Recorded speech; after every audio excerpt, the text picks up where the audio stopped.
Sir, sub collector வரா. அவனை பார்த்தாளா? இல்ல. நீங்க இருக்க வேண்டாம், உள்ள போயிடு. சரி.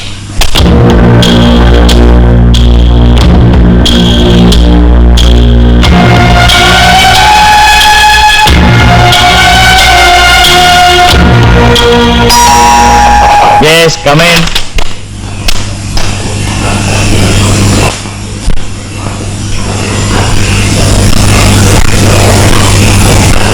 Good morning, sir. Gowri Parvati, இப்பதான் சப் கலெக்டரா டிரான்ஸ்பர் ஆகி இங்க வந்திருக்கா இல்ல? ஆமா சார்.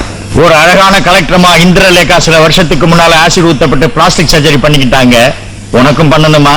சார், நீங்க எதுக்காக என்ன கூப்பிட்டு அனுப்புனீங்க? ஏன் அவசரப்படுற? I will come to the point. கள்ளச்சாராய ரைடு விஷயமா போலீஸ் டிபார்ட்மெண்ட்ல இருந்து இன்னும் எனக்கு மேலிடத்து ரிப்போர்ட் வரல. அப்படி இருந்து எனக்கு தெரியும். நேத்து சட்டசபை முடிஞ்சதும் கட்சி மீட்டிங்ல நீதான் டாபிக். என்ன நான் கேட்கறதெல்லாம் சரிதானே? என்ன பேசாம நிக்கிற? நீங்க என்ன கேக்குறீங்கன்னு எனக்கு புரியல சார். ஓஹோ, எந்த விஷயத்தையும் உங்களுக்கு நேரடியா சொன்னா தான் புரியும்னு நினைக்கிறேன். am I right? சொல்ல வேண்டிய விஷயத்தை நேரடியாவே சொல்லுங்க sir. I will understand. Stop it. Look, உனக்கு புரியலையா? நல்லா கேட்டுக்க. நடு ரோட்ல எவனோ ஒருத்தன் கத்தியால குத்தி செத்து போனானே, கள்ளச்சாராய வியாபாரி. அதான் அந்த Ebenezer. Sir, please mind your words. என்ன அவன் பேரு? ஓ, ஹீரோ. Come on. உன்னதான் கேக்குறேன். Captain Jacob Stephen Charles. Captain, shut up. Now look. அவன மாதிரி பொறுக்கிங்களுக்கு ஒத்தாசை பண்றதுக்கு இல்ல உன் பதவி. என்ன புரிஞ்சுதா? இனிமே அந்த சார்லஸோட ஏதாவது தொடர்பு இருக்குன்னு தெரிஞ்சா உன்னை தொலைச்சிடுவேன், தீர்த்து கட்டிடுவேன். ஓ சப் கலெக்டர் இடத்தை உடைச்சிடுவேன். Get out. Sir, please.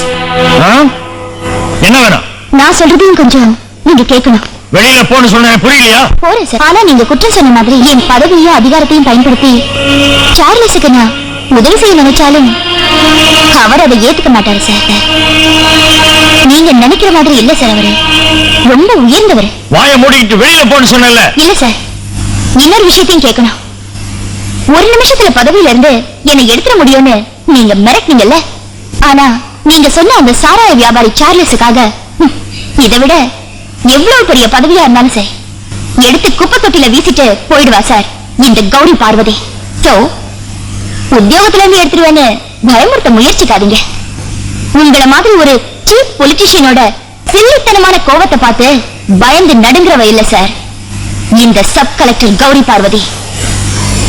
Now please bear it in your mind and thank you for the patient hearing.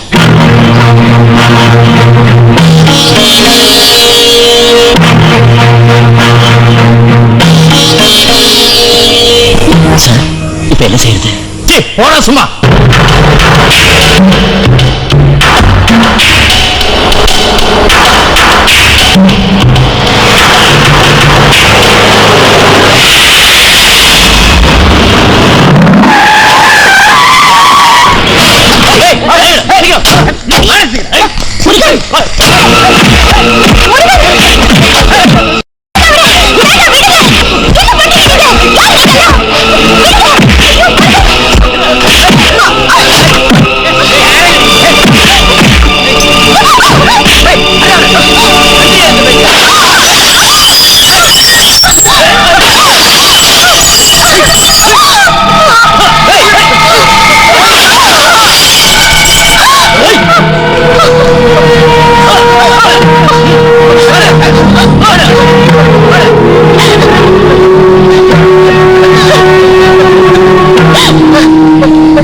இனி எங்க வழியில குறுக்கிட்டா உயிரோட எரிச்சிருவோம். வாடா.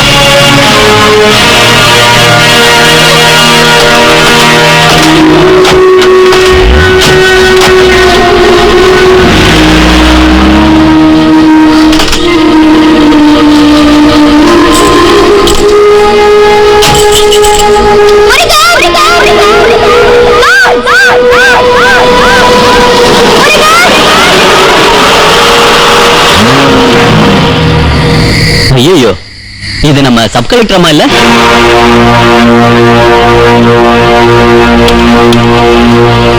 ஐயோ, என்னாச்சு மேடம்? யார் இப்படி பண்ணது? பாதிக்கப்பட்டவங்க தான் எங்க போனாலும் மேடத்துக்கு சண்டை தான். மதுரையில இருந்தப்போ கலெக்டரோட சண்டை, திருச்சியில எம்எல்ஏ கிட்ட சண்டை, இங்க மந்திரி கிட்ட சண்டை.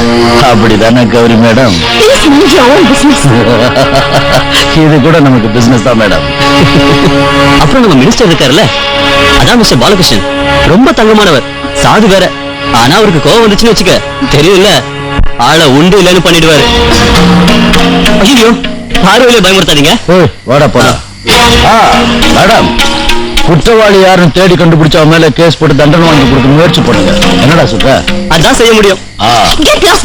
Thank you madam. எங்க லிஃப்ட் வேணும்னா உங்க சௌகரியம்.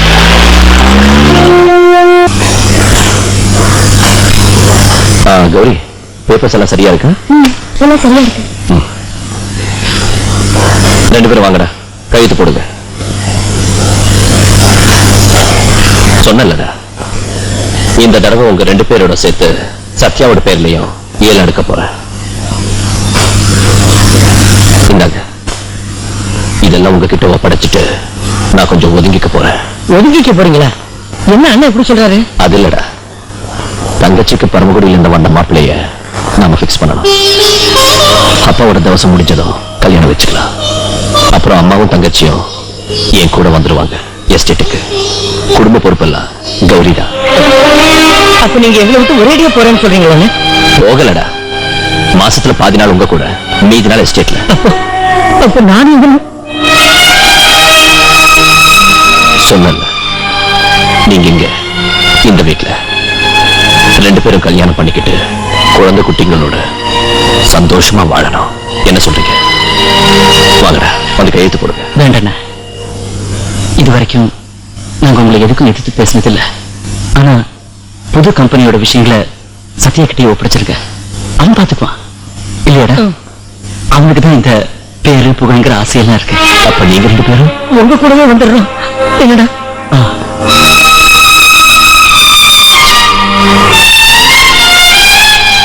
நினைவு தெரிஞ்ச நாள்ல இருந்து எனக்கு நல்லா இருக்கிறீங்க. உங்களுக்கு ஒண்ணும் இல்ல, இனிமே அப்படி வேண்டாம். ஆமாண்டா, நீங்க இது வரைக்கும் எதுவும் கேட்டதில்லை. அவனுக்குன்னு ஒரு குடும்பம், அவனுக்குன்னு ஒரு வாழ்க்கை, இதெல்லாம் தேவை. அதனால்தான் நான் இதெல்லாம் எதுக்கு அழுவுற? ஒண்ணும் இல்லைங்க, சும்மா நினைச்சு பார்த்தேன். எங்க அம்மாவோட முந்தாரியை நான் பிடிச்சுக்கிட்டேன். வயிற்று பசியோட அன்னதான கூடத்துல எனக்கு முன்னாடி உட்கார வந்தேன். நீங்க அப்பாவோட பரல பிடிச்சுக்கிட்டு அங்க பரிமாற வந்தீங்க. கூட்டத்துல இருந்து இருந்தா அப்பாவும் அம்மாவும் இல்லாத அனாதையா இருந்தாலும் உங்க கூடயே நடந்து வந்தப்போ ஒரு கூட பிறந்த உணர்வு இவனுக்கு இருந்துச்சு இல்லையடா? படசெல்லாம் என்ன நினைச்சுக்கிட்டு இருக்க? மறக்க முடியலங்க. ஒரு நாள் பிளாட்பாரத்துல நான் கண் முழிச்சு பார்த்தப்போ இதோ இப்படி பிடிச்சுக்கிட்டு இருந்தாங்க எங்க அம்மா. ஆஸ்மா நோயால தவிச்சாங்க. பயந்து போய் நானும் கண் மூடி தூங்கிட்டு இருந்தேன். காலையில பார்க்கும்போது கட்டி பிடிச்சிட்டு இருந்த எங்க அம்மாவோட ஐஸ் கட்டி மாதிரி இருந்துச்சு.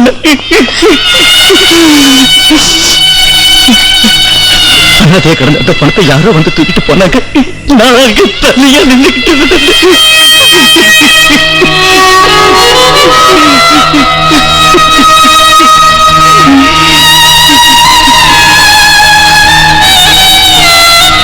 அன்னைக்கு அறிவுக்கு தெரிஞ்சது ஒரே ஒரு வழிதான்.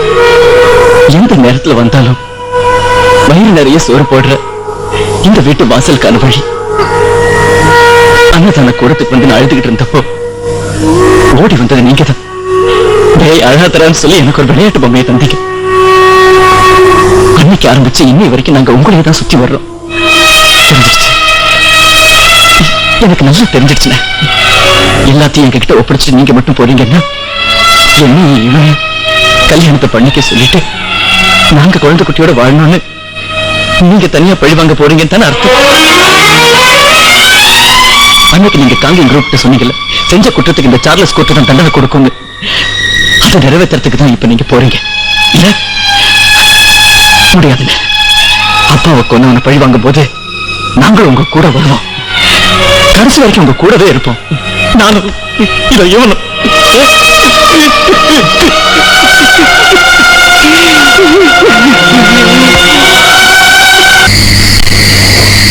நான் தான்டா.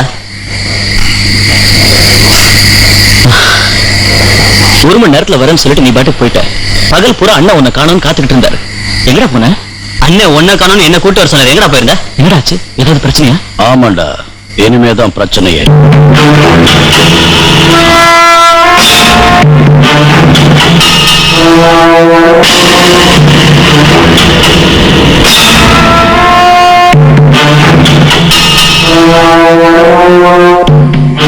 என்னடா இந்த நேரத்துல எங்களை எதிர்பார்த்திருக்க மாட்டியே?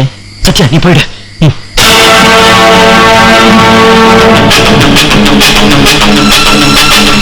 தப்பிச்சு போங்க. போடாங்கல்ல, போடா. போ.